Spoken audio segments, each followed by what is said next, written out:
Buenas tardes. Sean bienvenidas, bienvenidos y bienvenidas a la Cátedra Universitaria de Bioética para el Bachillerato. En este semestre 2022-2, el eje de discusión serán las principales problemáticas de bioética y género.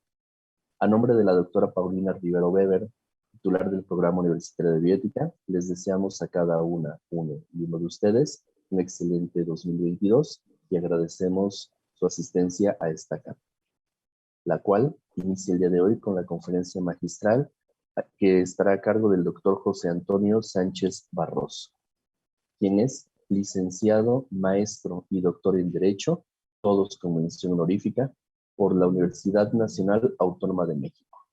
Tiene estudios de maestría y doctorado en Derecho en la Universidad Complutense de Madrid, estudios de máster en Bioética en la Universidad Complutense de Madrid. Es catedrático por oposición de la Facultad de Derecho de la UNAM, profesor de la Universidad Panamericana y miembro del Sistema Nacional de Investigadores del CONACYT Nivel 1.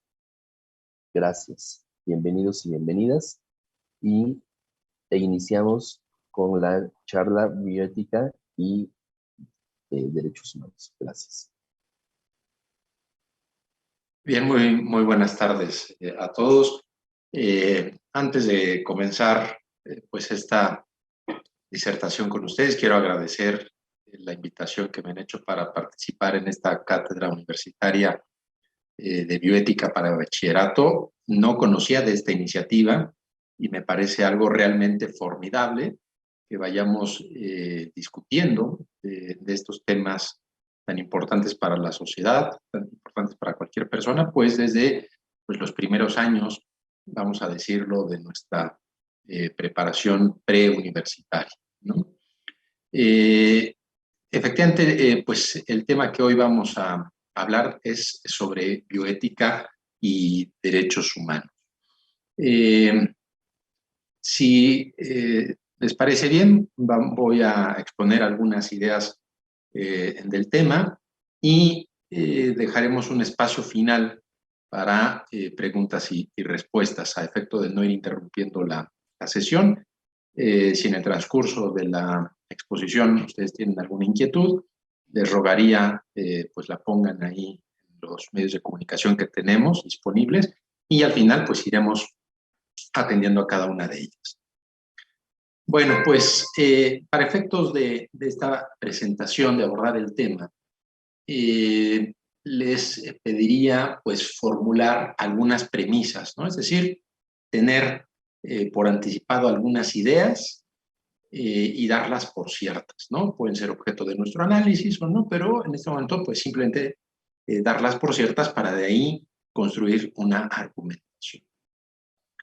La primera es, pues, hablar de ética, mejor dicho, hablar de bioética o hablar de derechos humanos, invariablemente implica hablar de ética, ¿no? Implica hablar de esa parte de la filosofía que, pues, en términos generales, se ocupa del estudio del bien, ¿no? Las acciones del hombre, ¿no?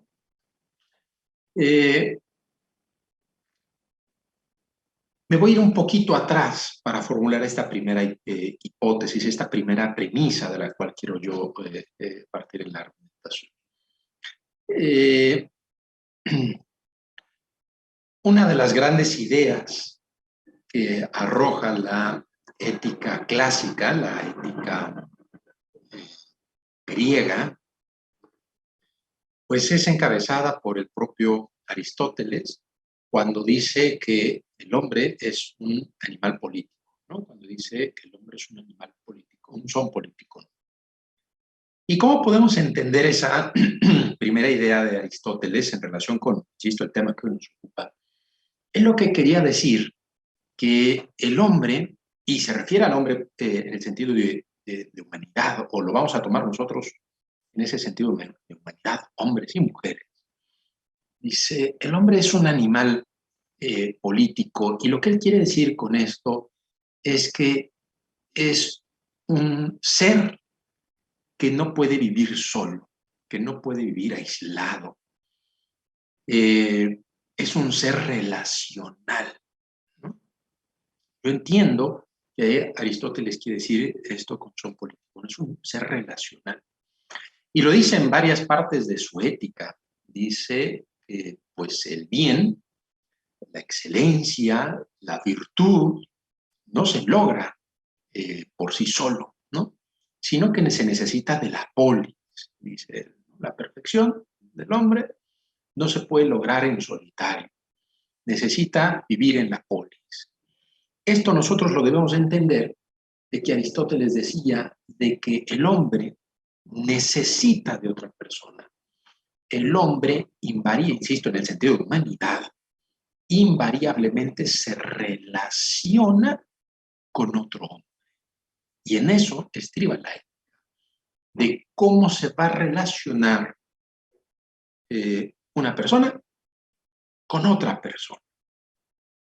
Y este fue un cambio muy importante en la ética clásica, porque antes de Aristóteles, pues estaba, por ejemplo, los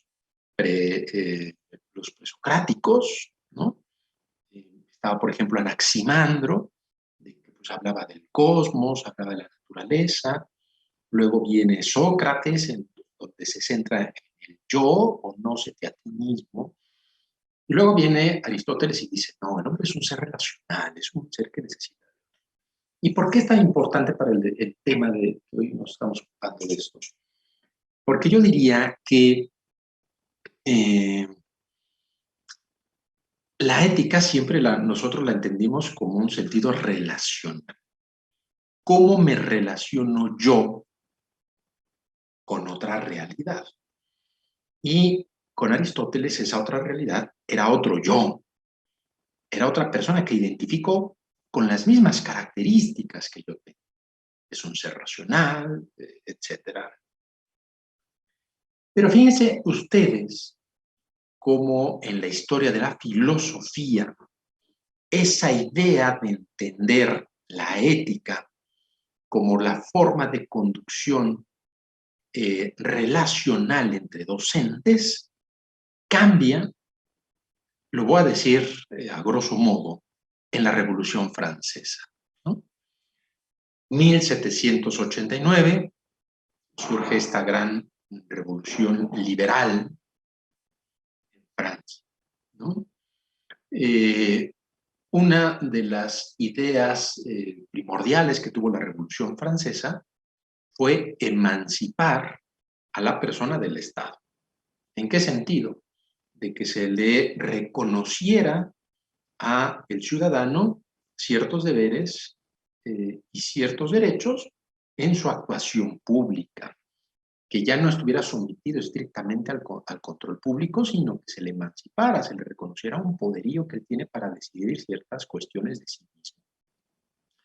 De modo tal que yo diría, a partir de esta Revolución Francesa, 1789, se amplía esa idea relacional que nos había dado Aristóteles. Ya la ética ya no solo se ocupa de la relación que yo tengo como persona con otra persona. Cómo soy justo en mi actuar en relación con otra persona. Cómo busco mi perfección, mi excelencia personal en el trato que tengo con otra persona. Se complementa esa idea, no es que se abandone, no es que se cambie, se complementa esa idea de relacional con la Revolución Francesa y ahora es cómo me relaciono yo ciudadano con el Estado. A partir de la Revolución Francesa comienza la idea de también estudiar desde el punto de vista moral la relación que tiene el ciudadano versus el Estado. No es otro yo, el Estado no es otro yo, es un ente también, pero que también debe de responder esa relación a ciertos cánones o criterios morales. Entonces, se mantiene una, vamos a decirlo, una parte de la ética relacional con la persona, se le agrega la estatal, y voy a dar unos pasitos más para que se entienda esta primera premisa que quiero formular con ustedes. En la segunda parte del siglo XX, empiezan también lo que quizá ya ustedes escucharon, las éticas ecológicas, ¿no? Empieza esa preocupación por el entorno, por los ecosistemas, ¿no? Lo que en algún momento se llamó derechos de cuarta generación, ¿no? Cuidar un cierto patrimonio para los que están por venir. Pero fíjense, lo que pasa por esta preocupación por el entorno, por el ecosistema que surge, pues precisamente por el gran desarrollo, pues no solo industrial, sino pues ya tecnológico que se dio en el siglo XX, esa preocupación de cómo nos vamos a relacionar o cómo me voy a relacionar yo como persona, ya no solo con otra persona, ya no solo con el Estado, sino cómo me voy a relacionar yo como persona con otras entidades y con un entorno en el cual vivo. ¿Cómo me voy a relacionar ahora yo como persona con el ecosistema? ¿Qué responsabilidad tengo yo con el ambiente? ¿Qué responsabilidad y cuidado debo de tener yo con otros seres que no son como yo, pero que merecen una conducción moral de mi parte, los animales? Entonces vean cómo ha ido evolucionando esa idea de relación. Insisto, recapitulo, ya no solamente el yo con otro yo, ya no solamente es el yo con el Estado, ya no solamente, bueno, se agrega ahora el yo con el entorno, ¿no? Vamos a decirlo en términos generales, ambiente y animal. Hasta ahí vamos. Yo diría que hasta ahí vamos en estos. Pero yo quisiera quizá jugarle un poquito al, pues digamos, al clarividente, ¿no? Y ver un poquito el futuro y decir, una siguiente etapa de esa ética relacional, ya la estamos por vivir, ya está tocando la puerta, y es cómo me voy a relacionar yo como persona con otras realidades que no son yo, que no son animales, que no es ambiente, que no es el Estado, pero que también tienen una relevancia importante en el mundo. ¿Cómo me relaciono yo con la inteligencia artificial? Ya no soy, me doy cuenta que no estoy solo en el mundo, que hay otras personas, me lo dijo Aristóteles. Me doy cuenta que hay una forma de organizarnos que es el Estado, tiene que pasar ciertos criterios morales. Me doy cuenta que vivimos en un entorno que se acaba, que se agota, que hay que cuidar, que tengo una conducción moral, unos deberes morales importantes ahí. Y ahora nos estamos dando cuenta que nuestros conocimientos están generando otras realidades, la llamada inteligencia artificial. Y son preguntas que en su momento, no muy lejano, vamos a tener que resolver. ¿Cómo me voy a relacionar yo como persona con la inteligencia artificial? ¿Y por qué pongo esta primera idea respecto a la cual quiero empezar a hablar con ustedes, ¿no? Los derechos humanos surgen precisamente cuando nos damos cuenta de que necesitamos y ya estamos inmersos en una relación con el Estado. Insisto, eso surgió con la Revolución Francesa. Insisto en esta idea. ¿Qué pasó en ese momento? Estado, ya no decidas más por mí. Estado, reconóceme una participación en las decisiones públicas. Ese fue el parteaguas de un digamos, de un momento histórico importante. Reconóceme mi participación pública. Y una forma en que me reconozcas mi individualidad como ciudadano es que te voy a imponer ciertos límites. Ya no voy a aceptar a rajatabla aquello que tú pensabas que era bueno. Y podría hablar de un señor feudal, podía hablar de un rey, podía hablar de un sacerdote, podía hablar del Estado en su concepción más general. Ya no me voy a conformar con lo que tú digas, sino que ahora te voy a imponer límites y esos límites implicarán que yo tengo un ámbito privado de acción. Y es así como empiezan a surgir los primeros derechos, los derechos del hombre, los derechos del ciudadano y lo que ahora conocemos como los derechos humanos. Entonces, primera idea para entender el tema. No podemos entender la idea de derechos humanos si no aceptamos la idea de que para hablar de derechos humanos necesitamos presuponer una relación que tiene una persona con otra persona y una persona con el Estado. ¿De acuerdo? Si no aceptamos esta idea, nos costará trabajo entender los derechos humanos, ¿no? Muchas veces nosotros escuchamos que decir, bueno, pues es que cómo podemos garantizar la violación de derechos humanos por parte de otros particulares o solamente pueden violar los derechos humanos las autoridades, etcétera. Son esas discusiones que ya de manera más jurídica se van planteando. Pero ahí está una primera idea. Los derechos humanos, el contexto en el que se da su surgimiento es por una relación que tiene la persona con otra persona, la persona con el Estado. Segunda idea, ¿no? Segunda idea para poder entender y poder iniciar esta discusión sobre los derechos humanos.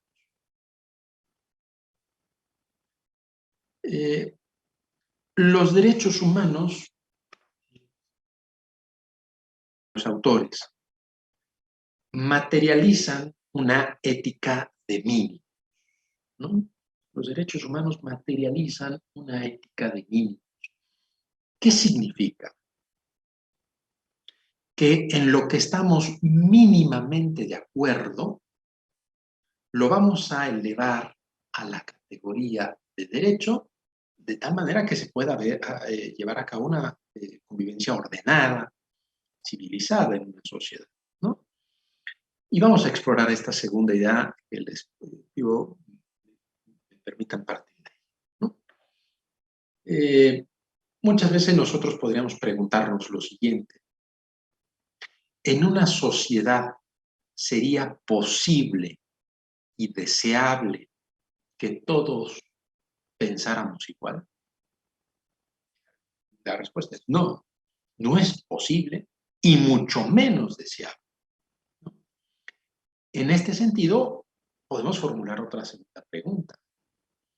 ¿Es posible y deseable que todos emitiéramos los mismos juicios morales? Es decir, todos nos comportamos igual desde el punto de vista moral. La respuesta es no, ni es posible ni deseable, ¿no? Y voy a poner un ejemplo, ¿no? Para poder entender esto. Si yo a ustedes les pidiera hacer una escala de valores, ¿no? Ahorita vamos a hablar un poquito más adelante de los valores, pero si les pidiera hacer una jerarquía de valores e ir poniendo el número 1, el número 2, el número 3 y a lo mejor poner 5 valores, ¿no? Por jerarquía que en nuestra vida sean más importantes. Estoy seguro que todos nosotros no pondríamos el mismo valor. Habrá quien a lo mejor pone vida en primer lugar, habrá quien ponga libertad en primer lugar, habrá quien ponga creencias religiosas en primer lugar, salud en primer lugar, no sabemos, ¿no? Y el orden no va a ser distinto. ¿Qué significa esto? Eso no es malo. Evidentemente que nosotros no nos podamos poner de acuerdo en cuál es valor 1, valor 2, 3, etcétera. Eso no es malo, es una realidad. No podemos tener un mismo sistema único valorativo, ¿no? Al contrario, el hecho de que reconozcamos en una sociedad que no todos valoramos igual que no todos tenemos la misma jerarquía de valores, eso se llama pluralismo. Y ese pluralismo moral es la base de un Estado democrático. El pluralismo moral forma la base que le da legitimidad a un Estado democrático. Si yo les dijera, a ver, pues, jóvenes, el valor 1 es la vida y no podemos hacer absolutamente nada en contra de la vida, y ustedes lo aceptan. Segundo valor es la salud y no podemos hacer nada, absolutamente nada, y etcétera. Y si yo no les doy oportunidad de discutir, de debatir sobre esta jerarquía de valores, eso es una tiranía. Y una tiranía moral es precisamente la antítesis de un Estado democrático. ¿De acuerdo? Entonces, los derechos humanos forman un mínimo moral de la sociedad. ¿Y qué significa? Partiendo de una base de un pluralismo moral, hay pluralismo ideológico, hay pluralismo religioso, hay un pluralismo moral. Tenemos juicios morales distintos. Y no es porque sean buenos y malos. No, a lo mejor eso vendrá después. Simplemente hay diversos juicios morales. Pero dentro de esa pluralidad moral nos vamos a ir poniendo de acuerdo en algo. Y voy a poner un ejemplo. Pues una de las bases más tradicionales del Estado moderno. Vamos a ir poniéndonos de acuerdo en algo. Mi propiedad empieza aquí y termina acá. Y tú no te puedes meter en mi propiedad. ¿De acuerdo? Porque si no, acudo al Estado y le digo, oye, fulano, invadió mi terreno y quiero que lo castigues, ¿no? O el sutano construye en parte mi terreno y quiero que lo castigues, ¿no? Entonces, el derecho de propiedad es un muy buen ejemplo de aquello que hemos ido a lo largo de la historia recogiendo como mínimos morales, ¿no? Y quizá uno de los primeros mínimos morales que se han recogido por parte del derecho es la propiedad, ¿no? A lo mejor va a dictar algún otro, ¿no? Algo en lo que mínimamente nos hemos puesto de acuerdo es el derecho a la vida, ¿no? Ya sé que es discutido, si nos profundizamos en él, etcétera. Pero si nosotros pensamos el derecho a la vida como no atentar en contra de la vida de un inocente, entonces pues es algo en lo que mínimamente nos hemos puesto de acuerdo. Yo tengo la seguridad de que salgo de mi casa, cierro con llave, y cuando regrese a mi casa voy a encontrar mi casa cerrada tal y como yo la dejé. Con la certeza de que voy a salir a la calle y no va a haber a alguien que atente en contra de mi vida, ¿no? O si pasara alguna de las dos situaciones, pues puedo acudir al Estado. Entonces esos son los mínimos morales que nos vamos poniendo de acuerdo en una sociedad y los elevamos a la categoría de derechos. Entonces, insisto, recapitulo. Para poder entender la noción de derechos humanos, tenemos que entenderlo sobre una base relacional de cómo se relaciona la persona con otra persona, cómo se relaciona la persona con el Estado, y segunda base. Los derechos humanos constituyen mínimos éticos, ¿no? Valores que al menos en eso estamos de acuerdo, ¿no? No estamos de acuerdo en ir a misa todos los domingos, porque no, eso no nos ponemos de acuerdo. O no estamos de acuerdo en si la vacuna en contra del COVID va a ser obligatoria y no optativa para las personas. A lo mejor en eso no nos ponemos de acuerdo. Pero hay algunas otras cosas en las que sí nos ponemos de acuerdo y las vamos eligiendo como derechos. ¿De acuerdo? Tercera idea, y con esto iniciamos, ¿no? Tercera idea, digamos que la adoptamos como premisa para poder discutir. Precisamente con la Revolución Francesa, esta idea de libertad, de emancipar, de que Estado reconozca al ciudadano, reconozca el derecho. Surgen en el mundo las primeras codificaciones, ¿no? Es decir, aquellas normas jurídicas que estaban dispersas, ¿no? Un proceso de codificación lo que hace es compilar. Los grandes codificadores pues fueron Justiniano, Roma, eso Justiniano. Precisamente las decisiones judiciales las iba como compilando, iba metiendo reglas y se emite el corpus juris, ¿no? Justiniano es un gran compilador. Y el otro gran compilador moderno, pues es Napoleón, precisamente en Francia. ¿Qué es lo que hace Napoleón como gran compilador? No solamente como conquistador político. ¿Qué es lo que hace Napoleón como codificador? Pues expide códigos, expide leyes en que trata de incluir en ellos esas ideas de la Ilustración, ¿no? Esas ideas revolucionarias. ¿Y por qué esta idea es tan importante? Porque precisamente en 1789 y 15 años después en que Napoleón empieza ese proceso codificador, había una persona que tenía un lugar privilegiado. Lo voy a decir muy genérico, quizá un poco inapropiado, pero para que se entienda muy bien. Hay un personaje con un rol privilegiado en el Estado. Y era el legislador, ¿no? Sentado en una especie de trono, ¿no? Se le reconocía como máxima autoridad, porque de él venían las leyes, ¿no? Entonces, el legislador se tiene como aquella persona que pues, es tan sabia, tan omnicomprensiva, es el que crea las leyes, ¿no?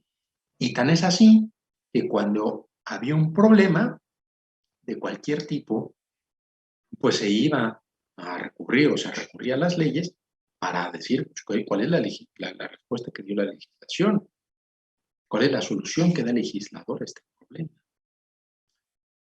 Y esta primera época que surge con la Revolución Francesa termina en el siglo XX.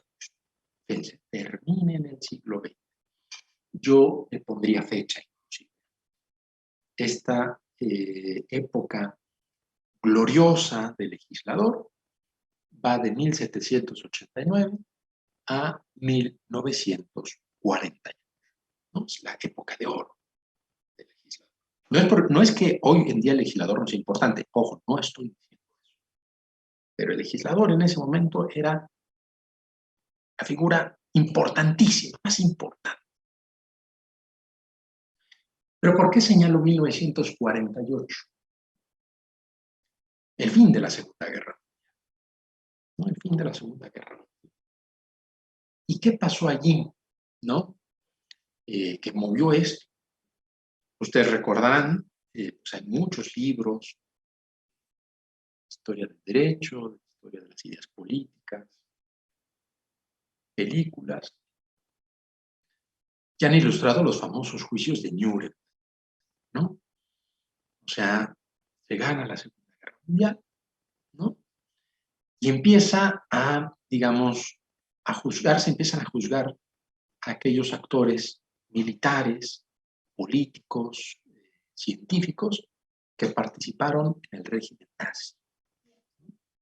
Y se les empieza a decir, oye, ¿por qué actuaste así? ¿Por qué actuaste con esta crueldad? ¿Por qué mataste a tantas personas? ¿Por qué hiciste estos experimentos? Etcétera, ¿no? Y estas personas, ojo, estas personas, al ser enjuiciadas en estos juicios en Nuremberg, formulan una argumentación, una defensa impecable. Dicen, yo hice esto porque había una norma que me lo autorizaba y me ordenaba que lo hiciera. ¿Tenían razón? Tenían razón, o sea, había una norma que derecho escrito que decía, tu cargo es este, tienes que hacer esto. Y empieza a cambiar la idea de derecho. Ojo, empieza a cambiar la idea de derecho y decir, no, el derecho justo no es el derecho escrito, ¿no? El derecho escrito puede ser injusto. Y si ese derecho escrito es un derecho justo, se puede desobedecer. Entonces, ojo, entonces esta impecable defensa que hicieron no fue suficiente, porque la sociedad mundial dijo, lo que está escrito no es el único criterio de moralidad. Porque estuviera en una ley, eso no te autorizaba a hacer lo que hiciste. Entonces empieza una segunda época, en la que se dice, el derecho escrito no es lo más importante. El legislador se puede equivocar. El legislador puede estar movido por muchos intereses religiosos, étnicos, políticos, etcétera, ¿no? Y hay que tener en cuenta otro razonamiento distinto al del legislador. Y yo podría decir que esta segunda etapa va de 1948 a la época 2020. ¿Quién es la figura más importante en esta segunda época del 1948 a los días? Es el juez, ¿no? Los pioneros fueron los juicios de Nuremberg, ¿no? En decir, ok, el juez va a valorar si el derecho escrito es un derecho justo conforme al caso que se le está planteando. Entonces, hoy en día, el principal actor jurídico político es el juez. Ustedes se habrán dado cuenta que pues ahora la prensa sigue mucho a la Suprema Corte de Justicia, ¿no? Ya lo dijo la Corte, ¿no? Hoy sesionan los ministros de la Suprema Corte, ya se emitió jurisprudencia sobre este tema, por eso estamos tan pegados ahora a lo que digan los jueces. ¿Por qué? Porque las normas que emite el legislador son normas generales. No está pensando en Hugo, en Francisco, en José, en Juan, son normas generales, dice el legislador, son normas para todos. Pero en ese todos puede haber injusticias. Entonces, ¿qué es lo que hace el juez? El juez no se va conforme al criterio de generalidad, se va conforme al criterio de especialidad del caso concreto. ¿Y qué es lo que hace el juez? Ver si esa norma que emitió el legislador de carácter general al caso concreto que se está presentando es una norma justa o injusta. ¿De acuerdo? Entonces, tercera idea, hoy no podemos entender los derechos humanos sin tener claridad en que hay una persona muy importante en la vida de los derechos humanos, y es el juez. Es el juez. ¿De acuerdo? Entonces, con esas tres ideas vamos a analizar nuestro tema, ¿no?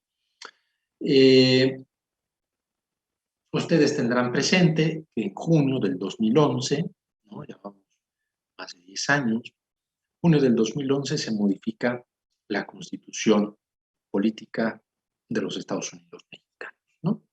La llamada reforma en materia de derechos humanos, ¿no? Vamos a platicar un poquito de esa reforma. Ya desde los años 90 existía la iniciativa de crear una nueva Constitución en México, ¿no? ¿Por qué? Pues se aducía que la Constitución de 1917 ya era una Constitución que respondía pues a otras exigencias que no eran propiamente las actuales, estoy hablando de los 90, que no eran las actuales y que era necesaria una nueva Constitución, ¿no? Por cuestiones políticas no se logran las mayorías necesarias para promulgar una nueva Constitución, fracasa ese intento por una nueva Constitución y lo que se hace en su lugar es ir modificando la Constitución en partes medulares. Siempre la Constitución se ha modificado. Siempre como norma jurídica, pues es normal que se vaya modificando. Pero a partir de los 90, la Constitución se modificó en aspectos muy importantes, muy medulares, muy sagrados en la Constitución. Uno de ellos, Poder Judicial, ¿no? La primera década de 1990, una reforma constitucional importante que modifica el Poder Judicial. Segundo, hay una reforma importantísima en materia penal, cambia el sistema penal, ¿no? Otra reforma importante, pues la reforma energética del sexenio pasado, ¿no? Que es una de las también reformas, contrarreformas, si quisiéramos verlo así, de este sexenio que está en la agenda para este año, energética. Bueno, etcétera. Se van dando una serie de reformas de tal manera pues que sí se va modificando mucho la Constitución. Y una de esas reformas fue la de Derechos Humanos del 2011. ¿Cuáles fueron los, digamos, principales cambios que incorporó? Fíjense, ¿cuáles fueron los principales cambios que incorporó esa reforma constitucional del 2011? Vamos a ir mencionando quizás de los menos importantes a los más importantes, pero todos son importantes, ¿no? Primero, pues antes se hablaba de garantías, cambia la nomenclatura, los conceptos utilizados por la Constitución. Antes decía, todos los individuos gozarán de las garantías, ¿no? Se cambia ese concepto de garantías, y ahora dice, todas las personas gozarán de los derechos, ¿no? Entonces cambia la expresión garantías por derechos. Y ustedes dirán, bueno, es un cambio pues, irrelevante, simplemente es de una palabrita u otra. No, en materia jurídica es muy importante ese cambio. Una garantía simplemente es la medida de ser efectivo ese derecho. Se cambia garantías por derechos, ¿no? Primera consecuencia de la reforma. Segundo, muy importante, va aumentando la importancia, ¿no? Antes decía, gozarán de las garantías que otorga esta Constitución. Y ahora el texto del artículo primero dice de los derechos que reconoce esta Constitución. Y otra vez, cambia de otorgar a reconocer. Y ustedes podrán decir, bueno, pues otra vez es un juego de palabras. No. Para efectos de la filosofía del derecho, para efectos de derecho constitucional, es un cambio importantísimo. El otorgar implica una concesión que hace una persona a otra. Yo te otorgo, ¿no? ¿Por qué? Porque te veo a ti con estas cualidades, entonces yo te otorgo. Pero en el mismo sentido que te otorgo, te podría no otorgar. O si te otorgo, te lo puedo quitar. Ese era lo peligroso desde el punto de la filosofía del derecho, ¿no? Es decir, el otorgar es, para poderlo entender didácticamente, es una concesión graciosa que hace un sujeto de manera arbitraria. En cambio, en el texto actual constitucional dice se reconoce. ¿Y qué es reconocer? Reconocer.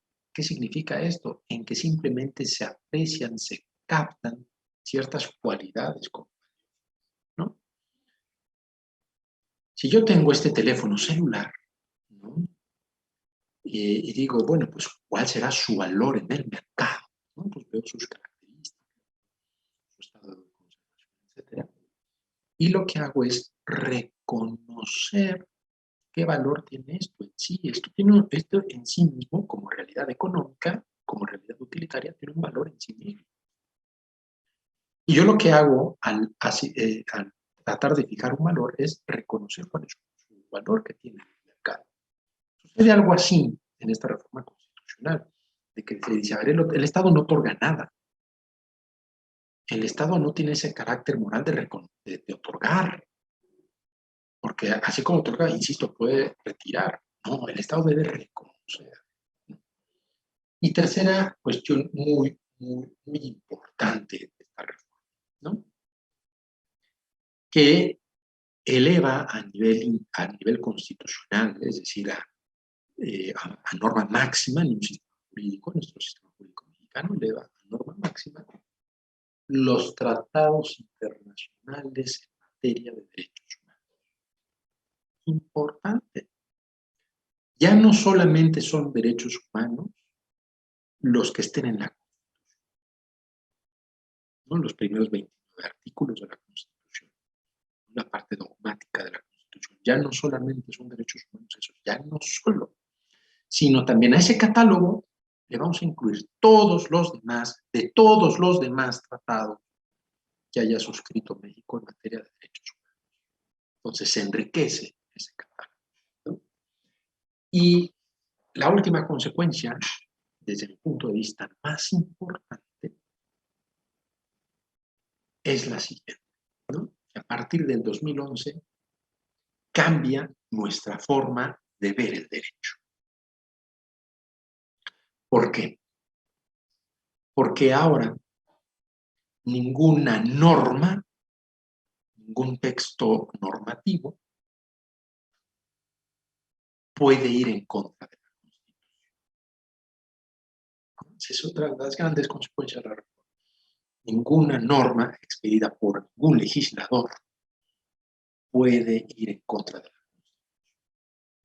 Voy a poner algunos ejemplos para que se pueda entender, ¿no? Sobre todo de quienes ustedes vayan a estudiar ciencia política,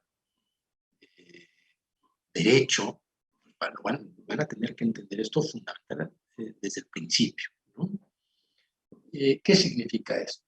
¿No? Que ahora vamos a pensar, justo el fin de semana de asunto, en que la ley agraria, ¿no? La que regula la propiedad ejidal, ¿no? En un X supuesto de un artículo, se refiere al ejidatario. No me quiero meter en más detalles, simplemente un X artículo de la ley agraria habla del ejidatario. Y una persona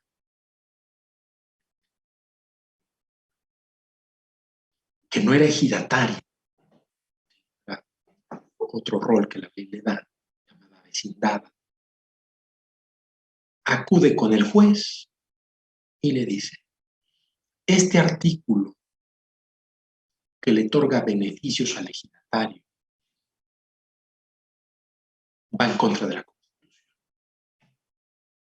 Y el juez se dice, ¿por qué va en contra de la Constitución? Este artículo que dice el ejidatario tiene estos derechos o estos privilegios. Y dijo esta señora, esta quejosa, su acción, ese artículo es inconstitucional, es discriminatorio, porque yo, teniendo la calidad de avecindada, también puedo tener esos privilegios, o también debería de tener esos privilegios. ¿Y qué hizo el juez? Le dijo, tienes razón, tienes razón. No veo por qué esa norma haga la distinción.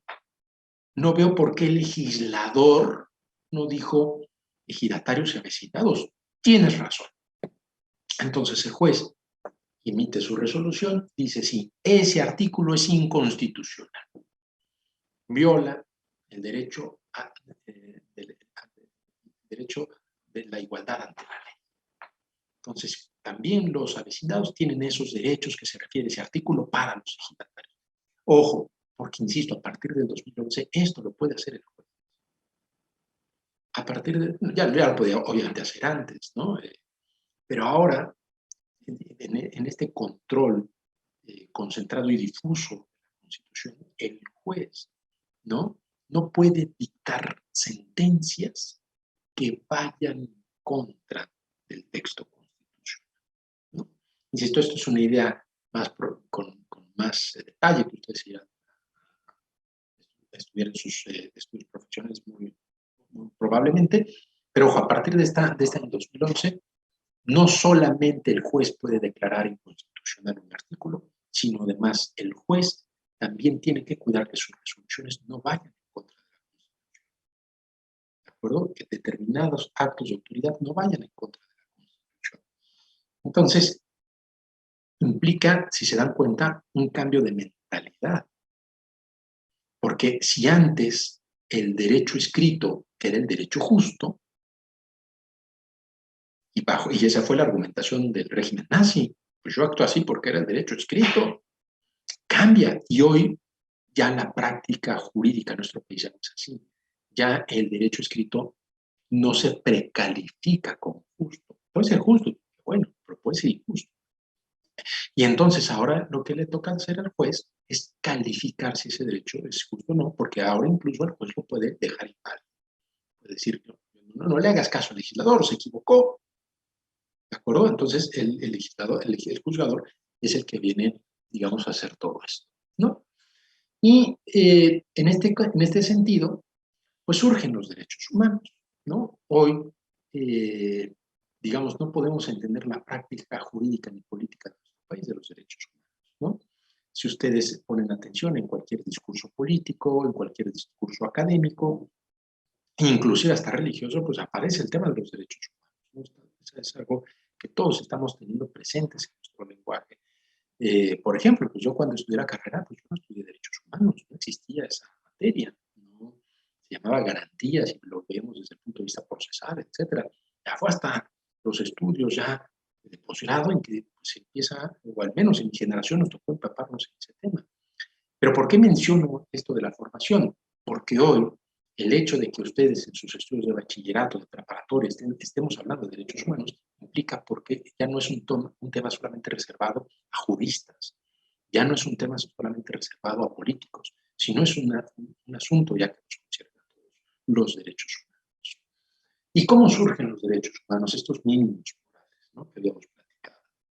Hoy tenemos la tentación, y muchas veces caemos en ella, ¿no?, en que todo lo queremos elevar a la categoría de derecho. Todo, absolutamente todo, ¿no? Y vamos a explicar por qué se ha dado eso así, ¿no? Yo les decía, no podemos entender los derechos humanos sin la ética, sin una base ética, sin una base filosófica. Por ejemplo, Aristóteles no hablaba de derechos humanos, por supuesto que no. La palabra clave para entender la ética clásica era el concepto de virtud, que era lo que buscaban los clásicos, Aristóteles, Sócrates, los sofistas, inclusive, hacer al hombre virtuoso, la virtud. Luego cambia un poquito con Kant, la Ilustración, y por ejemplo ya no buscan la virtud del hombre, ahora buscan el deber, ¿no? El deber por el deber, ¿no? Los llamados imperativos categóricos de Kant, debes de cumplir con el deber, etcétera, ¿no? Y bueno, así podemos ir ilustrando varias etapas de la historia de la filosofía. Pero hoy, en nuestros días, si se dan cuenta, la palabra clave de la ética, desafortunadamente, la palabra clave de la ética es derecho, ¿no? Si estamos hablando de vida, quiero hablar del derecho a la vida. Si estamos hablando de la muerte, quiero hablar del derecho a la muerte, ¿no? Si estamos hablando de igualdad, quiero hablar del derecho a la igualdad. Y todo lo queremos elevar a la categoría del derecho. Y esto tiene un problema, ¿no? Esto evidentemente tiene un problema, ¿no? ¿Cuál es ese problema, ¿no?, del que pues ya también muchos autores han hablado de esto que se denomina la explosión de los derechos, ¿no? Se va banalizando la idea de los derechos. ¿Qué significa esto? Pues la banalización es hablar constantemente de algo de tal manera que ya se nos haga familiar, ¿no? Es algo que ya en sociología se ha estudiado, como los medios de comunicación influyen, por ejemplo, en la banalización de cierta realidad, ¿no? A lo mejor, cuando se nos muestra una realidad en primer momento, pues, nos asombramos, pero ya cuando todos los días nos van hablando de lo mismo, ya vamos perdiendo ese asombro, ¿no? Eso es la banalización, ¿no? Y un poquito está pasando eso con los derechos humanos, pues como van erosionándose, como va habiendo esa explosión de derechos, pues hoy en día se están desgastando, ¿no? Estamos entrando un poquito en el desgaste de estos derechos humanos. Pero en este sentido, hay muchos esfuerzos de decir, a ver, No quiero mencionar autores, no es la idea de esta presentación, pero hay esfuerzos, sobre todo en Estados Unidos, en Inglaterra, de decir, a ver, vamos a poner un stop. Vamos, no podemos, que digo, bueno, pues es que en la noche necesito tener energía eléctrica, necesito tener luz para trabajar, pues vamos a hablar del derecho a la energía, ¿no? Bueno, pues como necesito pues tener los mejores medios posibles para ir de mi casa a mi trabajo y luego a la escuela, pues vamos a hablar del derecho a la movilidad. No, dice, a ver, no podemos ahora todas las necesidades o todas las inquietudes que tengamos, elevarlas a la categoría de derechos. Y sobre todo en Estados Unidos, en Inglaterra se están ya haciendo esfuerzos intelectuales de decir, a ver, no, hay algunos cuantos derechos humanos. Sobre esos son sobre los que hay que edificar. Pero simplemente me quedaría apuntada esta idea de cómo hoy en día es una tendencia de querer, digamos, tener más derechos. Y creo que es una noción equivocada, ¿no? Vamos a hablar un poquito de bioética y cómo se va haciendo esta relación entre los derechos humanos y la bioética, ¿no? Surge la bioética, yo creo que ya en otras prácticas que han tenido, pues recordarán ustedes, ¿no? Se dice que ya en 1929 una persona utilizó el término, se dice que en la década de los 70 Potter fue el que acuñó el término, etc. Pero bueno.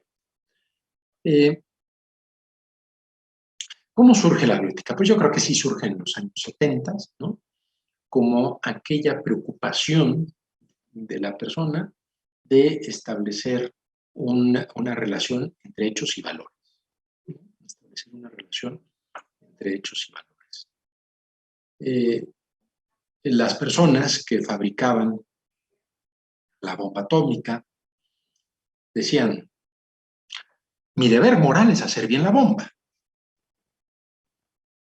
El deber moral que yo tengo es hacer que esta bomba explote como tiene que explotar. El uso que vayan a hacer de esa bomba ya no me toca a mí. Yo como científico, yo como físico, lo que me importa es que la bomba funcione. Ya que si la lanzan, que si matan, que si cuando, pero ya no me toca a mí, ya no me toca a mí.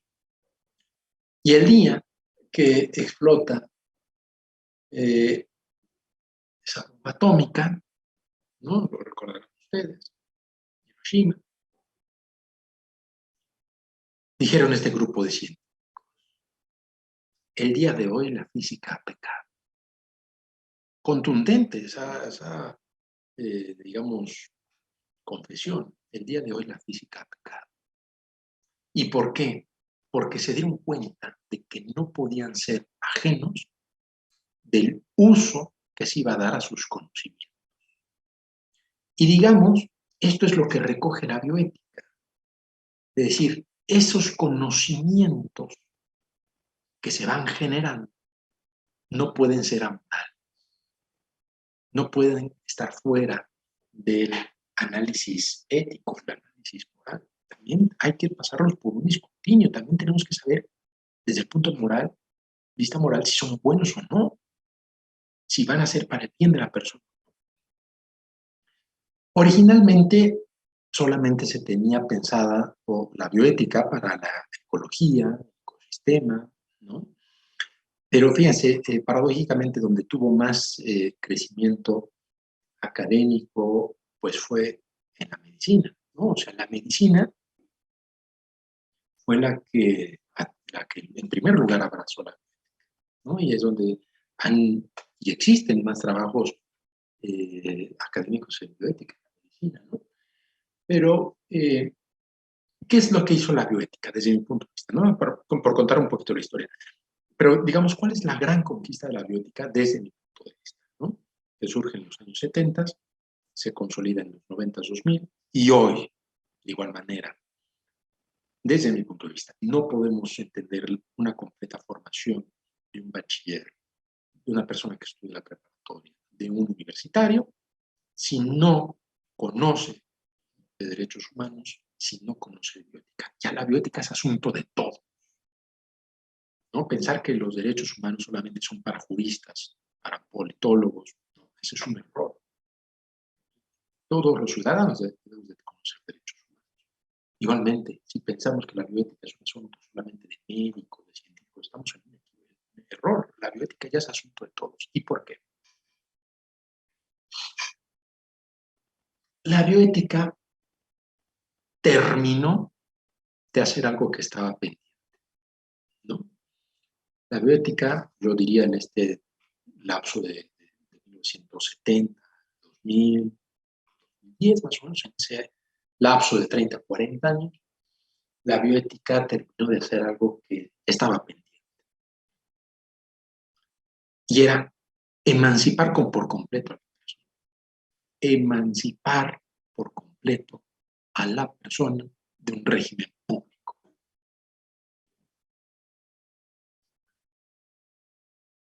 Explico un poquito esta idea. A pesar de la Revolución Francesa y las revoluciones liberales europeas después de la Revolución Francesa, todavía había ciertos espacios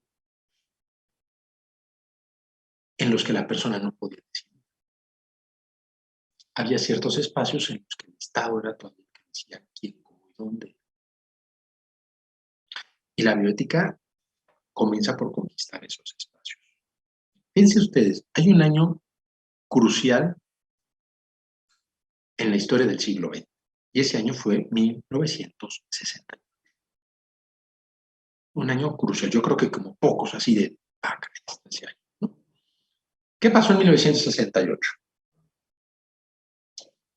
Se publica la encíclica Humane Vitae, es decir, la preocupación de una parte importante de la sociedad actual, que la Iglesia Católica dice, a ver, voy a fijar mi postura sobre la vida humana.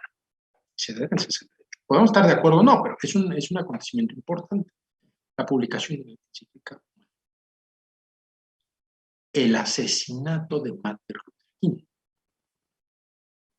O sea, todo ese movimiento liberador de Estados Unidos, al que lo encabeza, dice ya, finales de la década de los 60. Tercero, la teología de la liberación, ¿no? Todo ese movimiento religioso en Sudamérica que empieza a decir tenemos deberes incumplidos para con los pobres. Empieza en la década de los 60. Vamos a poner uno más.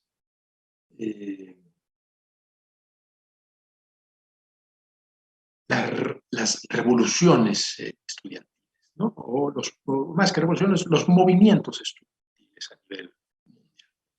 Esto pasa en 1960. Bueno, en esos años, ¿no? 2, 3 años. ¿Por qué es tan importante? Porque a partir de ese año del 68 se empiezan a fijar, se empiezan a localizar cierto grupo de personas a los que todavía no se les reconocía una autonomía, a los que todavía no se les reconocía un estatuto moral. Personas afroamericanas. A partir del 68 se les reconoce autonomía, se les reconoce derecho.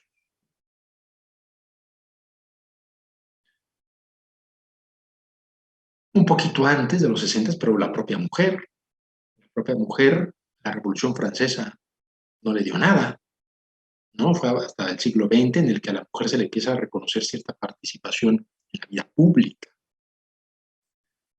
A las personas con distinta orientación sexual se les empieza a reconocer una serie de derechos que antes no tenían. Y por mencionar un último grupo de personas, los pacientes. La Revolución Francesa no trajo en cuenta a los pacientes. Fue hasta la bioética, después, bueno, en los años 70, cuando la bioética dice, a ver, cuidado, aquí tenemos a estos pacientes y tenemos que preguntarles qué es lo que quieren, ¿no? Entonces, la bioética vino a, digamos, a levantar algo que estaba pendiente para estas personas y era la idea de autonomía. Gracias a la bioética se les reconoce autonomía en la toma de decisiones a estas personas, ¿no? ¿Qué significa esa autonomía? De que nadie decida por esas personas, ¿de acuerdo? Antes el Estado seguía decidiendo por las mujeres. Antes el Estado seguía decidiendo por los afroamericanos o personas de raza negra. Antes el Estado seguía decidiendo por los enfermos. Antes el Estado seguía decidiendo por las personas con distinta orientación sexual, etc. Y son problemas que la bioética dice, no, reconozcamos que es autonomía.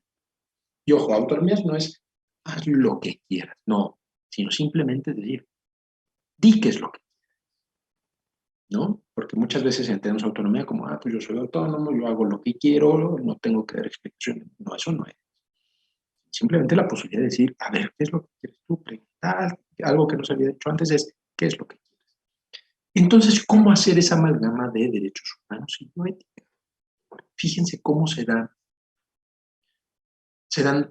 curiosamente dos momentos ligados, ¿no? Fíjense cómo a partir, ya lo había mencionado, de los juicios de Nuremberg, el juez empieza a tener un papel muy importante en el derecho. No es cierto que por ser un derecho escrito es un derecho justo, es cierto. Yo, viendo el caso concreto, puedo decir, esa norma está mal, no le hagamos caso, ¿no? Fíjense cómo después de la Segunda Guerra Mundial surge la bioética, precisamente por todo lo que se vio que hicieron los científicos en el régimen nazi. Fíjense ustedes cómo a partir de la segunda mitad del siglo XX y hasta nuestros días, hoy entendemos que hay ciertos problemas cuya respuesta no podemos tener anticipadamente. La realidad nos ha rebasado. La realidad nos ha rebasado. Y voy a poner un ejemplo ahorita. A lo mejor si ahorita pensamos de clonación, a lo mejor decimos, ay, como que ya no es un tema tan novedoso, a pesar de que no está regulado en México, etc. ¿no? Bueno, si hablamos de maternidad subrogada, a lo mejor decimos, bueno, pues ya más o menos vamos encontrando ciertas respuestas, etc. ¿no? Pero insisto, como lo planteaba al inicio de mi plática, si hoy las preguntas fueran sobre inteligencia artificial, hoy tenemos todas las dudas del mundo sobre la inteligencia artificial. Hoy no sabemos cómo nos vamos a relacionar con la inteligencia artificial, no sabemos cómo va a reaccionar la inteligencia artificial. Es decir, apenas vamos estando explorando en ese punto, y es un tema también de bioética. ¿Y por qué lo traigo a colación? ¿No? Porque los derechos humanos, como los entendemos hoy en día, surgieron como una preocupación de la sociedad ante problemas que antes no había tenido. Los derechos humanos surgen como una respuesta a problemas que da la sociedad que antes no había tenido. Antes no había tenido un general que dijo, maté a tantas personas porque me lo ordenaron. No habíamos tenido ese problema. Y surgen los derechos humanos. Antes no habíamos tenido el problema, ya sabíamos que hacer el bien al paciente, que bañar, que respetar la vida, ya lo sabíamos.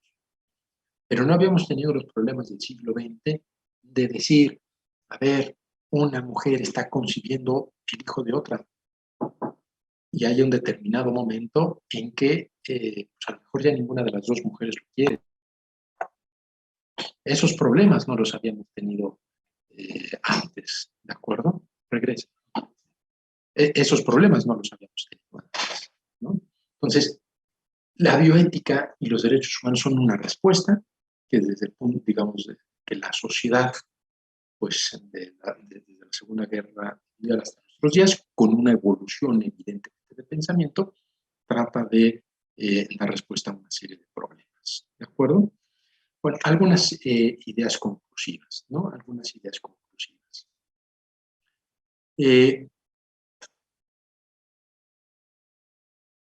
Los derechos humanos tienen varios principios, ¿no? No quiero ahorita ser tan técnico al hablar de progresividad, universalidad, interdependencia. Tienen varios principios plasmados en la propia Constitución, ¿no? Pero me voy a referir nada más una idea muy característica para poder entender hoy a los derechos humanos.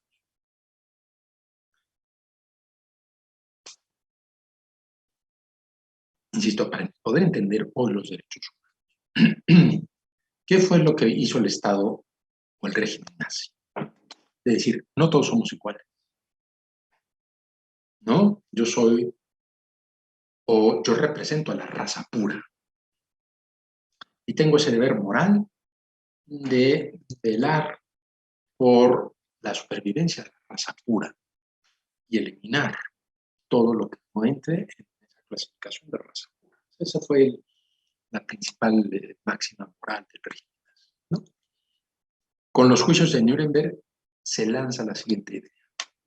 Todos somos iguales. Por tanto, uno de los valores más importantes en las sociedades actuales es la igualdad. Hoy los principales problemas que se ventilan en los juzgados, como el ejemplo que les ponía hace un momento, es ¿por qué la ley me trata desigual? Siendo que me debería de tratar igual, ¿no?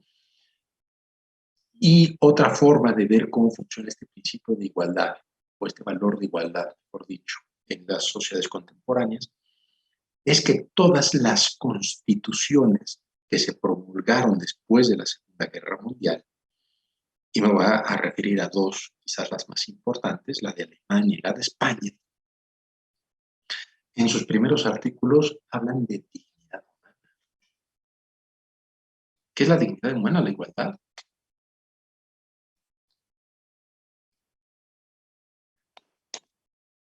Nuestra Constitución, al ser de 1917, no está permeada por la idea de igualdad. No es que no la contemple, estoy diciendo eso. Nuestra Constitución, al ser de 1917, responde a otras exigencias históricas. ¿Y cuáles eran esas otras exigencias históricas? La libertad. Nuestra Constitución es una Constitución de libertades, véanlo ustedes, de libertad de asociación, libertad de trabajo, libertad de imprenta, libertad de... ¿Por qué? Porque era la exigencia de aquel momento. Pero hoy, digamos, y sería una idea conclusiva de nuestra reflexión del día de hoy, hoy dos son los valores fundamentales de nuestra sociedad, plasmados en los textos constitucionales: libertad e igualdad. Toda cosa que suene a restricción de nuestra libertad, la vemos con recelo. Hoy, si vemos normas que parecen ser discriminatorias, pues las vemos también con recelo, ¿no? Son los dos valores que hoy, digamos, están presentes en ese análisis de los derechos humanos y de la bioética, ¿no? Un ejemplo de ello es, pues que hoy, quizá como en ningún otro momento en la historia, cada una de nosotros, como personas, tenemos la posibilidad de decidir sobre nuestra vida, sobre nuestra salud, sobre nuestra sexualidad, sobre nuestras creencias, sobre nuestra salud y hasta sobre nuestra muerte. Quizá, como en ningún otro momento en la historia, tenemos ese ámbito de libertades. Pero el hecho de que tengamos estas libertades reconocidas por una serie de derechos no significa que podemos hacer lo que se nos pegue la gana, ¿no? Volvamos a esa idea de Aristóteles. Vivimos en una polis, vivimos en una ciudad, vivimos en una comunidad. Y toda acción, por más individual que sea, tiene efecto en otra persona. Entonces, quizá como universitarios, como ciudadanos, debemos de tener presente es que en el ejercicio que nosotros hacemos de nuestros derechos humanos, siempre involucramos a otra persona. Siempre. Es una máxima. En el derecho a mi vida, mi salud, a mi muerte, a mi libertad, lo que ustedes quieran, siempre involucramos a otra persona. Y esa otra persona puede estar individualmente determinada, ¿no? Mi decisión como José Antonio puede afectar o tener repercusión en Juan, en Jaime, en Carlos, personas identificadas. O también en personas no identificadas, y lo voy a decir así muy genéricamente, en el Estado. Voy a poner un problema moral, ¿no? Para que vean cómo toda decisión tiene su repercusión pública. Y nada, lo voy a poner de ejemplo, no con el ánimo de analizarlo, lo voy a ponerlo como ejemplo, pero es muy de moda. Insisto, es ejemplo, no es la vida real. Vamos a pensar que yo haya decidido no vacunarme, ¿no? ¿Por qué? Porque no quiero. Está en mi ámbito íntimo de decisión, de autonomía, decir, ok, ya hay una vacuna anti-COVID, decido no aplicar. ¿Por qué? Por la razón lógica, cultural, religiosa, etc. ¿No? Esa repercusión, perdón, esa decisión tiene repercusión en esa persona, por supuesto que sí. Por supuesto que sí. Y a lo mejor, por decirlo también muy general, sobre mi propia familia. Sobre mi propia familia. No porque la pueda contagiar o no, porque estar vacunado no significa que no pueda se pueda ser portador del virus, ¿no? Para ver sobre mi familia, a lo mejor los gastos y el cuidado que deban de tenerme si me enfermo va a ser distinto a si estoy vacunado o no estoy vacunado. Entonces, mi decisión se impacta. El costo que va a tener para el Estado mi cuidado si me enfermo de COVID va a ser distinto a si estoy vacunado. Entonces, fíjense cómo una decisión que aparentemente es estrictamente personal en el ejercicio de unos derechos, ¿no? Si tiene repercusiones para otra persona. Entonces, quizá esta sería una idea conclusiva ya final, en el hecho de decir que tengamos conciencia como ciudadanos de que si bien hoy tenemos una serie de autonomías conquistadas, como en ningún otro momento de la historia hemos gozado de la libertad y de la igualdad que hoy tenemos, con sus atentados, todavía hay que perfeccionar, todo, pero como en ningún otro momento de la historia lo hemos tenido. Pero eso implica también una responsabilidad como ciudadanos, porque las decisiones que tomemos con base en esa libertad y esa igualdad, invariablemente siempre van a tener efectos mayores o menores, depende de la decisión. Pero no solo es autonomía. A esa autonomía hoy conquistada también es una responsabilidad frente al Estado, también es una responsabilidad frente a la sociedad, ¿no? Entonces, con estas ideas, digo, muy generales, pues quisiera abrir el espacio para preguntas y respuestas, comentarios que ustedes eh, quieran hacer, y pues con esto abrimos el micrófono, ¿no? Sí, muchas gracias, doctor José Antonio Sánchez. Tenemos, si gustan, las puedo ir leyendo en bloques de 3. Sí. Una de ellas, Liz comenta, excelente exposición. ¿Habrá forma de conocer sus escritos o en alguna forma de contactarnos con usted? Segunda pregunta, Juana Herrera dice, la DSI, no sé si sea la Organización de la Iglesia, ¿se puede considerar precursora de los derechos humanos? Y Fan de Comenio dice, comenta, la Revolución Francesa no le dio nada a las mujeres, ¿a poco la mexicana sí? Ok. A ver, primero, la primera cuestión, si ponen casi todo lo que escribo es open access, ¿no? Recuerden que, como le ha dicho el maestro, estoy en el Sistema Nacional de Investigadores, entonces, digamos, también implica hacer público el conocimiento que se va generando. Si ustedes ponen mi nombre en el buscador, José Antonio Sánchez Barroso, seguramente les aparecerán varios escritos míos, ¿no? Casi ya todo es público, ¿no? Con todo gusto les doy un correo para estar en contacto. Cualquier duda académica que puedan tener, que yo les pueda asesorar. Entiendo que la mayoría son estudiantes de preparatoria de bachillerato.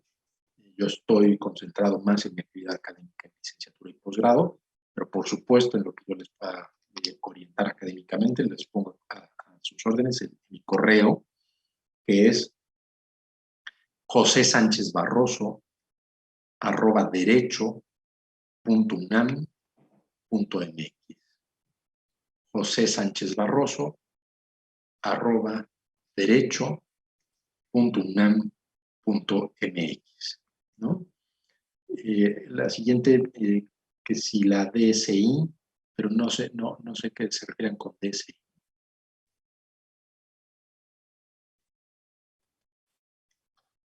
Bueno, a ver, mientras bueno, a ver si nos ponen en el chat qué significa DSI. Para no equivocar la respuesta. Y luego me decían si la Revolución Mexicana le dio algo a las mujeres. Bueno, es que ese es otro tema, ¿no? Es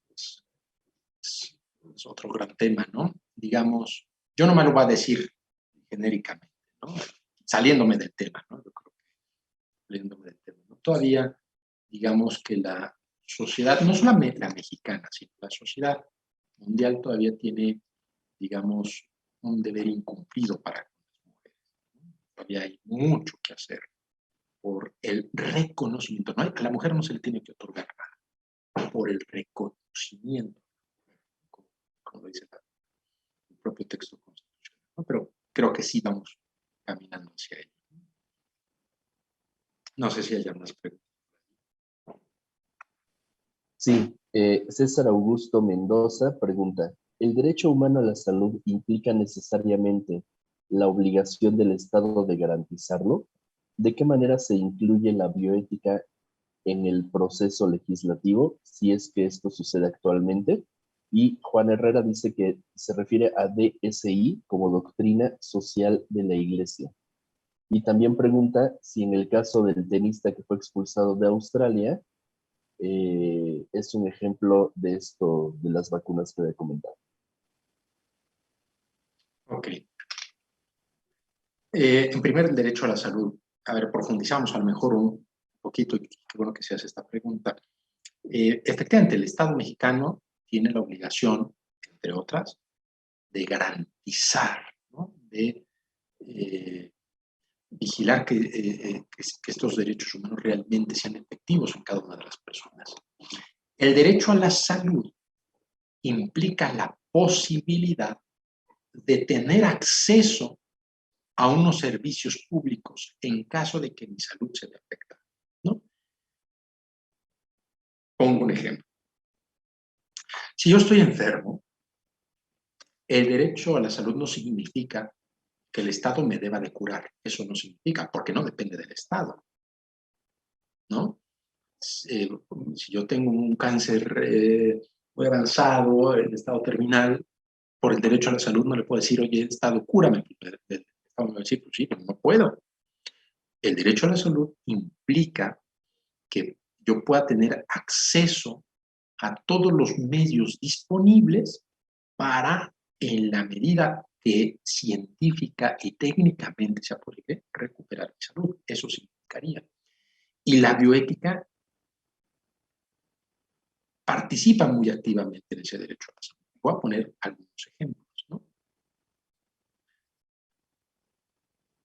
Cuando inició la pandemia, a lo mejor ahorita es otro tema ya banalizado, ¿no? Ya vemos las plazas comerciales llenas, ya vemos los restaurantes llenos, ¿no? Pero cuando iniciaba la pandemia, prácticamente estar contagiado de COVID era sinónimo de muerte. No teníamos información, los médicos no sabían qué hacer, era un enemigo invisible, no sabíamos cómo y dónde atacaba. Y empezó una primera reflexión, lo recuerdo en aquel momento, inclusive se formó un debate importante con varios bioticistas de decir, ¿qué hacemos? El famoso dilema de los cuidados, perdón, el famoso dilema de los cuidados intensivos. Si tengo dos personas enfermas de COVID y que ambas necesitan cuidados intensivos y solo se lo puedo dar a uno, ¿a quién se lo doy? Ese es un ejemplo de un caso de bioética importantísimo. ¿A quién? ¿A él por ser profesionista y a él no por ser obrero? ¿O a él por tener 25 años y al otro no por tener 60? Es decir, son dilemas realmente importantes desde el punto de vista bioético. Voy a poner otro, cómo interviene la bioética. El Estado debe de garantizar todo tipo de tratamientos. Voy a poner un ejemplo, ¿no? Que también se ha discutido sobre todo en otros países. Quizá una operación estética para cambiar mi apariencia de varón, porque tengo la convicción personal de pertenecer al género femenino, debe ser costeada por el Estado. Son ese tipo de discusiones que dentro del derecho a la salud, derechos sexuales y reproductivos, influye mucho la bioética, muchísimo, ¿no? El tema del tenista, ¿no? Pues sí, efectivamente, pues quizá ha sido de las noticias que más eco han tenido en los últimos días, de cómo pues, simplemente yo lo dejaría como los distintos estados han implementado distintas políticas frente a, a políticas de aislamiento, de vacunación, etcétera, ¿no? Pero sí, efectivamente, digamos que la prensa internacional lo ha utilizado como un estandarte de esto, ¿no? Y pues la doctrina social de la Iglesia, sí, o sea, yo creo que evidentemente uno de los actores sociales presentes en la discusión de los derechos humanos, por supuesto que es la Iglesia, como es el ámbito científico, como el militar, etcétera, pero pues sí, también la doctrina social de la Iglesia ha participado mucho en la construcción de esos derechos humanos, ¿no? Cómo entender esos derechos humanos. No sé si hay unas preguntas. Sí, tenemos más preguntas. Fan de Comenio dice, doctor Sánchez, ¿ve usted viable que también en México se implante el pasaporte para entrar a establecimientos? Pedro Mendoza pregunta, ¿qué puede hacer o cómo pueden ayudar la bioética en los derechos humanos y o viceversa?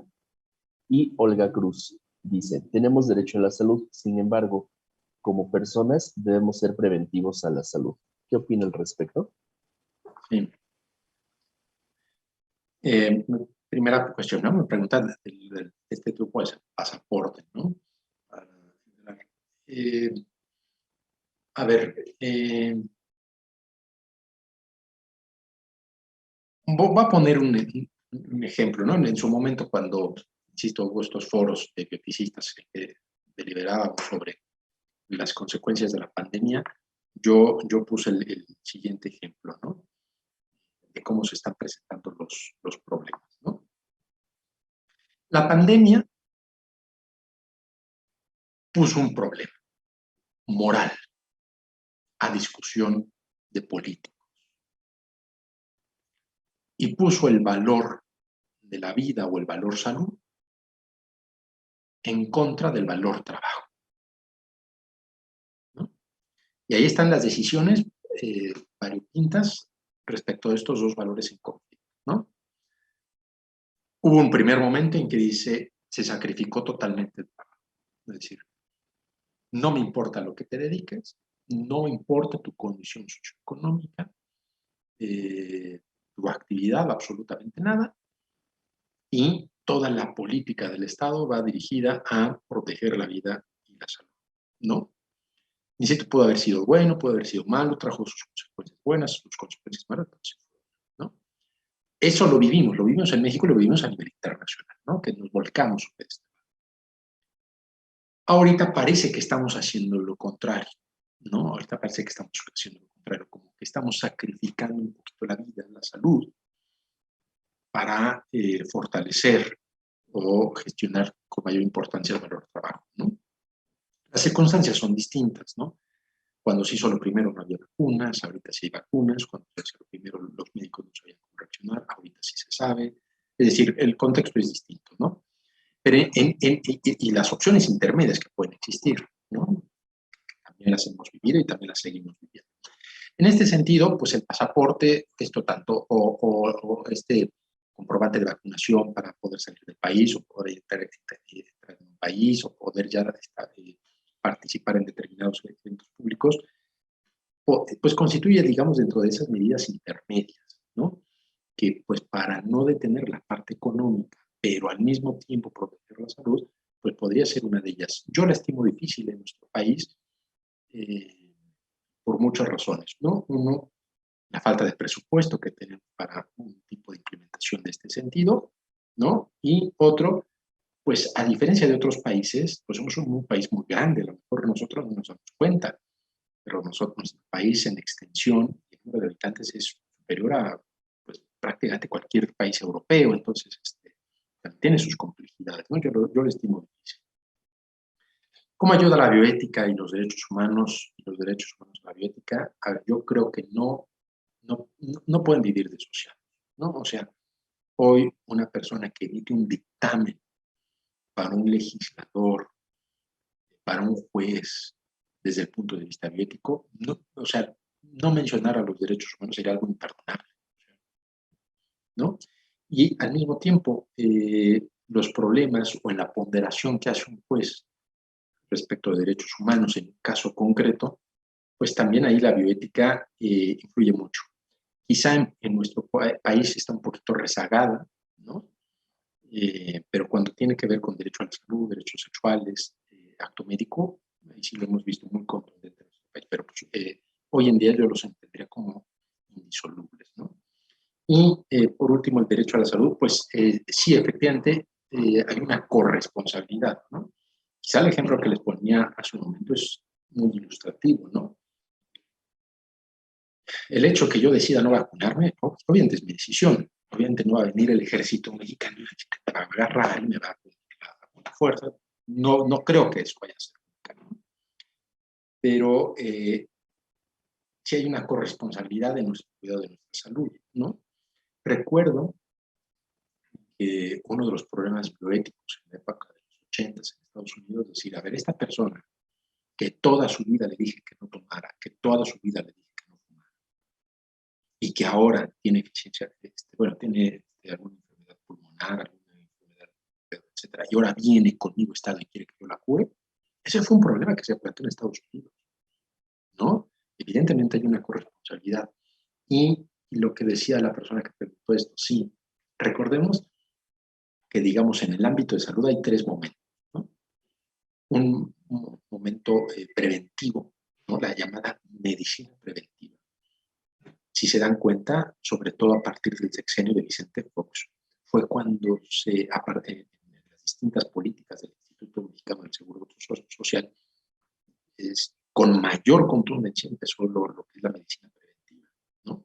El hacer ejercicio, muévete, cambia tus hábitos alimenticios, etcétera. Sí existe esa parte de medicina preventiva que hoy es muy importante, hoy somos conscientes de ello, la medicina curativa, ¿no? Cuando ya se tiene la enfermedad y lo que se hace para curar o contrarrestar la enfermedad, y por último los cuidados paliativos, ¿no? Cuando ya no hay nada que hacer y se busca una mejor muerte para la persona, ¿no? Pero sí, efectivamente,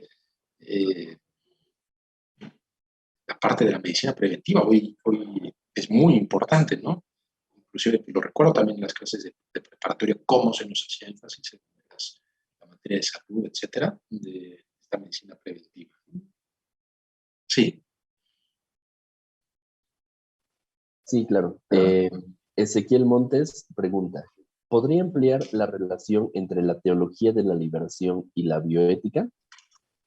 Posteriormente, Caro Zurita dice, la actual crisis sanitaria nos ha mostrado muchas cosas y una de las que debemos hablar en la sociedad es cómo la educación pública, que tuvo una importante inversión, no ha podido garantizar los derechos a las niñas, niños y adolescentes. ¿Qué le faltaría? Y David Hernández, ¿qué opinión tiene de los derechos de la cuarta generación, específicamente sobre el derecho a la muerte digna o derecho de autodeterminación física? Sí. A ver, esto que mencioné y que se menciona en varios libros de historia de la bioética como la teología de la liberación, pues fue un movimiento dentro de la Iglesia Católica que se dio principalmente en Sudamérica, en el que pues una serie de sacerdotes decía, a ver, es que la Iglesia Católica no ha cumplido ciertos deberes para con los pobres, los ha olvidado, Entonces empezaron digamos, hacer como una especie de cisma, ¿no? De rompimiento con la Iglesia Católica y decir, es que se dice una cosa, se hace otra y se va por allí, ¿no? Hoy en día es un movimiento que ya no, vamos, hay otros, ¿no? Pero sí jugó un papel muy importante en la historia de la bioética, ¿no? Estimo que así fue, ¿no? La administración pública me decían, sí, a ver, si ustedes se dan cuenta, a quien de ustedes jóvenes vayan hacia estudiar ciencias políticas, periodismo, yo creo que ya desde ahorita lo van haciendo, ir siguiendo las campañas políticas de las personas que quieren o aspiran a ser presidentes en Estados Unidos, ¿no? Es un ejercicio muy, muy común que se hace, ¿no? ¿Cuáles son las promesas en campaña de uno, de otro? ¿Cómo se atacan entre ellos? ¿Cómo se decantan del antecesor? O cómo, etcétera, ¿no? ¿Por qué lo menciono? Si se dan cuenta, algo que siempre ha estado presente en todos los candidatos a la presidencia de Estados Unidos es cuánto dinero va a destinar a salud, entre otros temas. Pero el que siempre sale en todos los candidatos es cuánto dinero va a destinar a la salud. ¿Y por qué? No hay presupuesto que alcance. ¿Y por qué pongo ejemplo de Estados Unidos? Si alguna persona que me pregunta, me diga, pues yo estoy hablando de México. No hay presupuesto que alcance. En la potencia económica más grande del mundo, que en estos momentos en Estados Unidos, no hay dinero que a ella misma le alcance para salud, ¿no? Pues obviamente en el Estado mexicano, pues obviamente hay muchas deficiencias, ¿no? Si hablamos de vacunación, me decían, no se garantizó totalmente el derecho de las niñas, niños y adolescentes. Pues sí, todavía, digamos, esta cobertura pues, está pendiente con ellos y quisiéramos que sí se lograra, ¿no? La razón que se ha dado al respecto es que no hay evidencias científicas disponibles sobre cuál sería la reacción de la vacuna de ellos, pero yo creo que ya pronto la veremos, ¿no? Y los derechos de cuarta generación. Una forma en que se nos ha enseñado tradicionalmente los derechos humanos es clasificarlos en primera, segunda, tercera y hasta cuarta generación. Los derechos de cuarta generación son los derechos de las futuras generaciones, ¿no? Por ejemplo, nosotros, como actuales, digamos, ciudadanos, personas, etcétera, tenemos que cuidar esto, el agua, ¿no? Por ejemplo, tenemos que cuidar el agua porque posiblemente pues, será un recurso muy, muy escaso para nuestros hijos, para nuestros hijos, etcétera. Son los llamados derechos de futuras generaciones. Hoy en día ya casi no se hace esa distinción. Ya se ha considerado una distinción un poco obsoleta, ¿no? Pero esos son los derechos de cuarta generación. Y el derecho de la autodeterminación de la propia vida o la gestión de la propia muerte no es un derecho de cuarta generación, es un derecho de otro tipo, en que hoy efectivamente se está discutiendo, ¿no? Si nosotros podríamos decir y determinar el momento autónomo de nuestra propia muerte o no. Algunos estados han dicho que sí, el Estado mexicano hasta el momento ha dicho que no, pero pues sigue estando allí en el debate, ¿no? Sí, gracias. Tenemos otras preguntas. Jesús pregunta, ¿cuál es su opinión hacia las infancias trans que se están trabajando en la Ciudad de México? Humberto Cabrera pregunta, ¿qué política pública necesita México para proteger a periodistas y personas defensoras de derechos humanos? ¿Qué implica este proceso y a qué retos se enfrenta? Y Lorena pregunta, ¿el tema del género cómo se vincula con los derechos humanos y la bioética? Ok.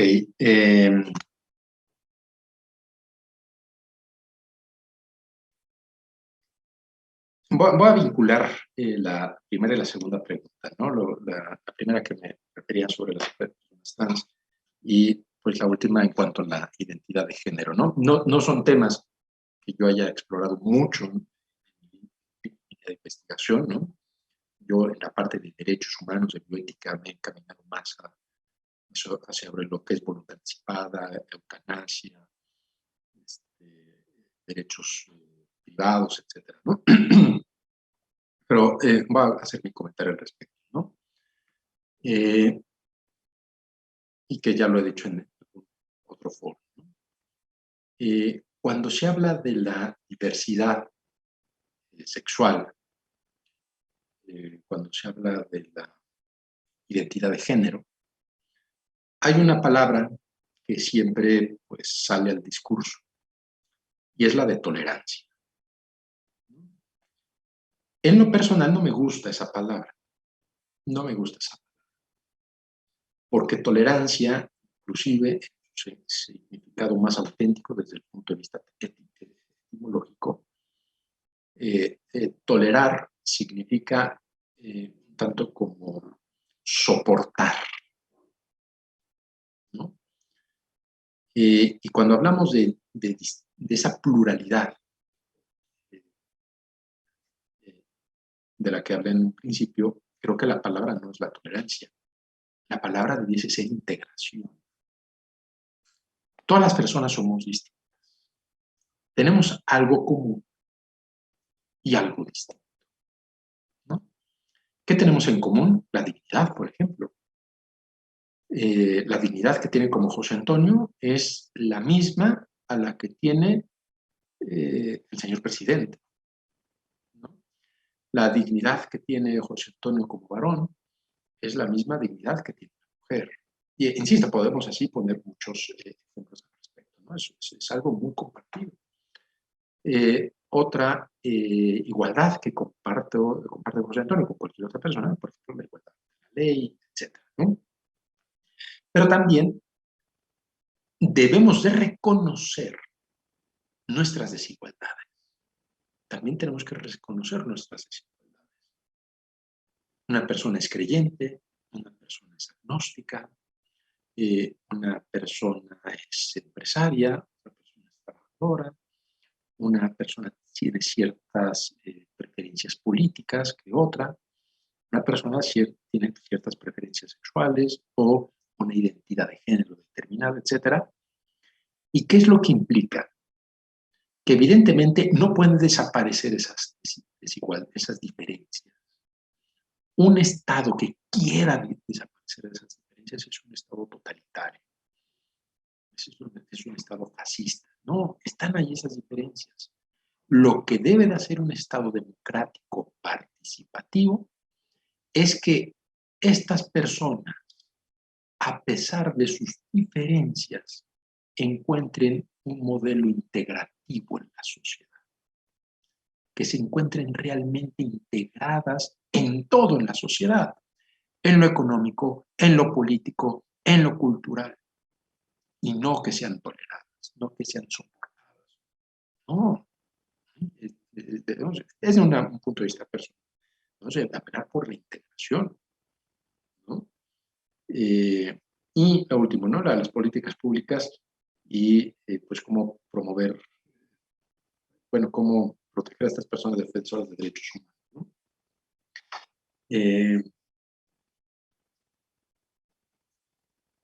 No es nuevo, quizá ya tiene algunas décadas el problema. En nuestros países, afortunadamente, quizá lo tenemos más presente por las noticias y todo, pero pues es una realidad vergonzosa que en nuestro país, digamos, los atentados que sufren periodistas, ¿no? Aquellas personas que hacen una labor, sobre todo de periodismo de investigación, y aquellas personas que se dedican a la defensoría de los derechos humanos, o sea, se convierten desafortunadamente muchas veces en enemigos del Estado, ¿no? Por tanto, va todo el aparato del Estado para tratar de tener su labor, o también, pues aquellas personas a las que están investigando tal, pues se convierten en enemigos de ellas, ¿no?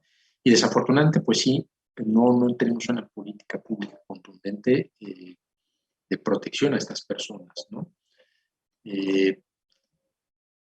Bueno, hasta ahí me diría mi comentario, ¿no?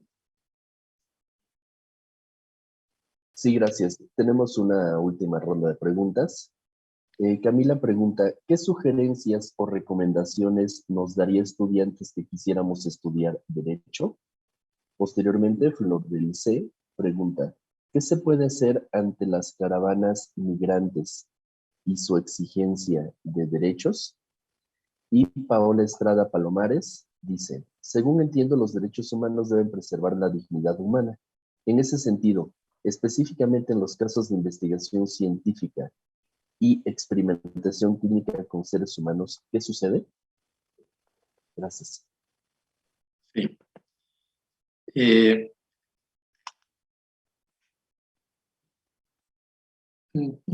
Solamente me tocó un semestre, los años que tengo de dar clase, dar alumnos de primer semestre, ¿no? Y siempre la pregunta obligada es, ¿por qué estudiaste Derecho? ¿No? Y ahí más o menos los jóvenes dan su opinión, a mí en su momento me preguntaron, etcétera, ¿no? Eh, y yo creo que hay dos ideas erróneas con las que uno pues debe de desterrarlas, ¿no? La primera, evidente, ¿no? Luego dicen, no, es que voy a estudiar Derecho porque voy a ser rico, ¿no? Porque es una de las carreras más lucrativas que hay, etcétera. Eso es un error, ¿no? O sea, yo creo que, sí, es un error, ¿no? No es tan poco lucrativa como cualquier otra, o es tan lucrativa como cualquier otra, ¿no? Es decir, no es un factor decisivo el que por eso se va a estudiar Derecho. Otra de las respuestas que se suelen dar es que veo tantas injusticias que me gustaría pues, luchar en contra de justicia, etcétera. Pues no, tampoco el abogado Superman que va saliendo, o es un Quijote que va tratando de disipar cualquier injusticia, o sea, imposible, ¿no? A mis alumnos sí les digo algo, ¿no? Y a lo mejor espero que te ayude para tomar tu decisión si es que estudias Derecho o no, ¿no? Lo principal con lo que un abogado trabaja es con problemas. El abogado trabaja con problemas. En cualquier, si es juez, trabaja con problemas. Si es como litigante, trabaja con problemas. Si es como mediador, trabaja con problemas. Si es como notario, pues trabaja con problemas o trata de evitar problemas. Pero los problemas es la materia prima del abogado. En ese sentido, siempre les digo a mis alumnos, nos enfrentamos con lo peor de la sociedad. Al tratar de evitar problemas o al tratar de solucionar problemas, nos enfrentamos con lo peor de la sociedad, ¿no? Entonces tenemos que tener un temple de acero para pues poner nuestra mayor inteligencia, nuestra mayor acuciosidad en la solución de esos problemas, ¿no? Y segundo, pues como cualquier otra carrera, pero pues también aquí con especial acento en el derecho, con una integridad moral contundente, ¿no? Hoy qué penoso es que le dicen a uno y uno se presenta como abogado y ya lo empiezan a ver con recelo, que no se cuidan de uno, etcétera, ¿no? Entonces es la mala imagen que se echa del abogado. Dos, la siguiente pregunta que me decían, ¿no? Sobre las caravanas, ¿qué hacer, ¿no? Las caravanas de migrantes. Hoy uno de los principales problemas a nivel mundial en la actualidad es la migración, ¿no? El fenómeno de la migración siempre ha estado presente, ¿no? Si lo vemos en la historia, la historia de las culturas antiguas, era la migración, ¿no? Cómo se conformó el continente americano, la migración, el europeo, etcétera, ¿no? Pero hoy es uno de los principales problemas por lo siguiente, ¿no? Por las políticas restrictivas, ¿no? Porque los estados receptores o los estados hacia donde se quiere llegar con mayores o se quiere tener mayores posibilidades de desarrollo de vida, cada vez van poniendo mayores restricciones para aceptar a estas personas, ¿no? Al respecto, yo creo que habría que decir lo siguiente, ¿no? El Estado mexicano tiene un problema particular frente a la migración, no solo por sus ciudadanos mexicanos que buscan unas mejores condiciones de vida en Estados Unidos, que fíjense, de eso no se habla en este sexenio, fechas, ¿no? Pues está, ¿no?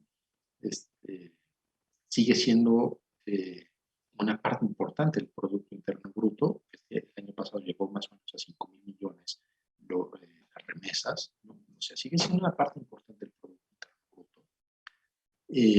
Pero el problema que tiene México ahorita es por la frontera que tiene con Estados Unidos, porque se le utiliza a México como un país de tránsito para llegar a Estados Unidos. Y el problema está en qué hace con estas personas, ¿no? ¿Qué hace con los migrantes?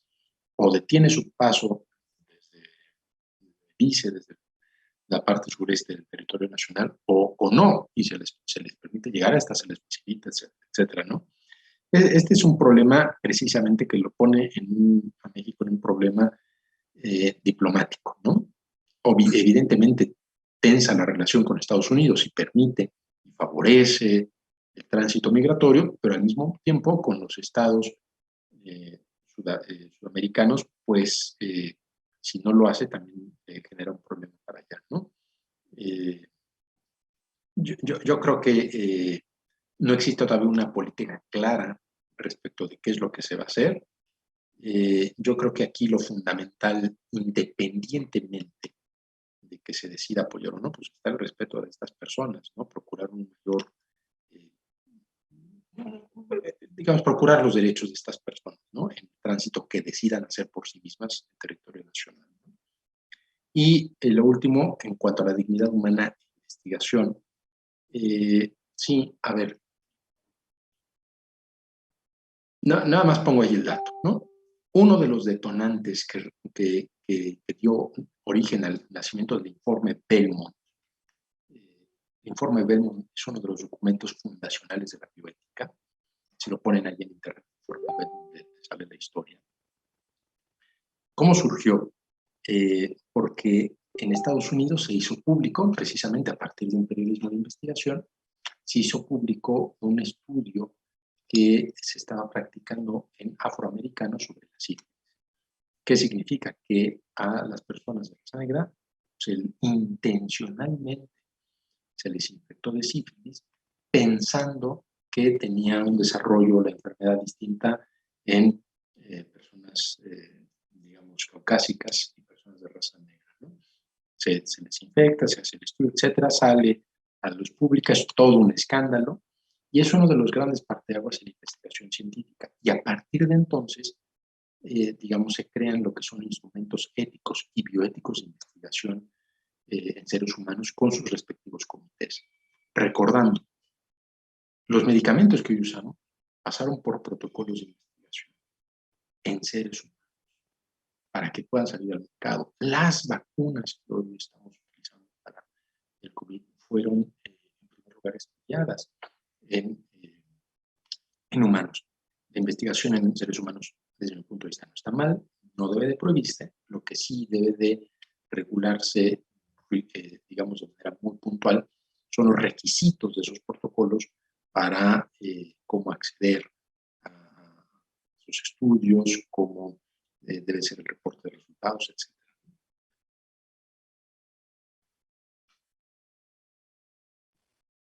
Bueno, pues queremos agradecer a nombre del Programa Universitario de Bioética esta conferencia magistral que impartió el doctor José Antonio Sánchez Barroso en este inicio de esta cátedra de este semestre.